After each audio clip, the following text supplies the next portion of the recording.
প্রিয় শিক্ষার্থীবৃন্দ আসসালামু আলাইকুম। বাংলাদেশ রেলওয়ের সহকারী স্টেশন মাস্টার পদের নিয়োগ পরীক্ষার প্রশ্ন থেকে আমরা এই মুহূর্তে একটি বাংলা অংশের এমসিকিউ পদ্ধতির প্রশ্ন আলোচনা করব। ৪৬ নম্বর প্রশ্নটি, উপসর্গ ব্যাকরণের কোন অংশের আলোচ্য বিষয়? খুব ভালো করে খেয়াল করেন, উপসর্গ ব্যাকরণে কোন অংশে আলোচ্য বিষয়? চারটি অপশন দেওয়া আছে, ধ্বনিতত্ত্ব, রূপতত্ত্ব, বাক্যতত্ত্ব এবং পদক্রম। চারটি অপশনের মধ্যে উত্তর কি? রূপতত্ত্ব। খুব ভালো করে খেয়াল করতে হবে, প্রশ্নটির ব্যাখ্যা দেখেন। নিউমেরিক জব প্রিপারেশন বইয়ে যে প্রশ্নের ব্যাখ্যা দেওয়া আছে, উপসর্গ ব্যাকরণে রূপতত্ত্বের আলোচ্য বিষয়। উপসর্গ ব্যাকরণের কোথাকার আলোচ্য বিষয়? রূপতত্ত্বের আলোচ্য বিষয়।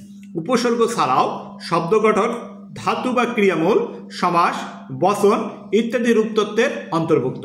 তাহলে রূপতত্ত্বে উপসর্গ রূপতত্ত্বের আলোচ্য বিষয় এখানে প্রশ্ন এসেছে। এখন ধরেন আপনি আগামীতে রেলওয়ের যে পরীক্ষা দেবেন সেখানে যে উপসর্গ ব্যাকরণের কোন অংশে আলোচ্য বিষয় সেটা থাকবে তা কিন্তু না, সেখানে থাকতে পারে সমাস ব্যাকরণের কোন অংশে আলোচ্য বিষয়। আবার আপনি দুদকের ধরেন যে কনস্টেবল পদের পরীক্ষা দেবেন সেখানে থাকতে পারে বচন ব্যাকরণের কোন অংশে আলোচ্য বিষয়। বা পানি সম্পদ মন্ত্রণালয়ের কার্য সহকারী পদের পরীক্ষা দেবেন সেখানে থাকলো শব্দ গঠন ব্যাকরণের কোন অংশে আলোচ্য বিষয়। ঠিক এই বিষয়গুলো আপনাকে মাথায় রাখতে হবে। অনেকে মনে করেন যে প্রত্যেকটা মন্ত্রণালয়ের জন্য মনে হয় আলাদা আলাদা বই কিনতে হবে ওই মন্ত্রণালয় সংশ্লিষ্ট পড়ার জন্য। নো, প্রত্যেকটি মন্ত্রণালয়ের নিয়োগ পরীক্ষার সিলেবাস এক, তাই একটি বই ভালো করে পড়ুন, নিউমেরিক জব প্রিপারেশন।